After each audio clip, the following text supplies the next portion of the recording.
What if I told you the Apostle John and John of Ephesus, separated on paper by almost 500 years, were actually the same man, and that the only reason they look like two different people is because the timeline you learned was stretched, duplicated, and completely manipulated? Let's start with the Bible itself. In the Gospel of John, Peter looks at Jesus and asks a question that always confused people. "Lord, what about him?" And Jesus answers, "If I want him to remain until I come, what is that to you?" That's John 21:22. And the rumor spread that John would not die. Not yet. Not before something major happened. And then in Revelation, John writes something even heavier.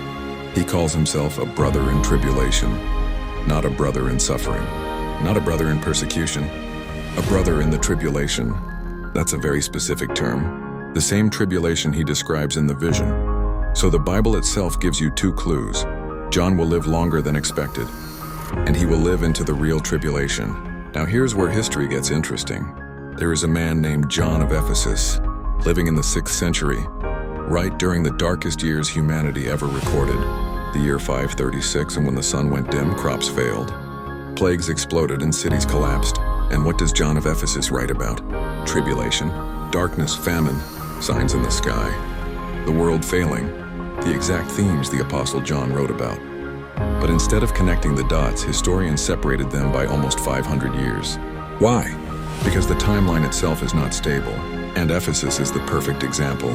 We're told Ephesus was destroyed in 262 AD by Gothic raiders. But that story has no eyewitness accounts. None. It was written 600 years later by authors quoting lost texts. And archaeology contradicts the whole thing. No burn layers, no weapons, no destruction.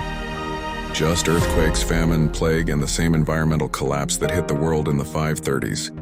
So the evidence points to one real destruction, one real tribulation, in the same era John of Ephesus lived.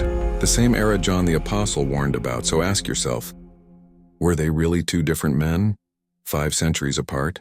Or is that just the narrative they fed us? Idea shout out to JT follows JC for sparking this question.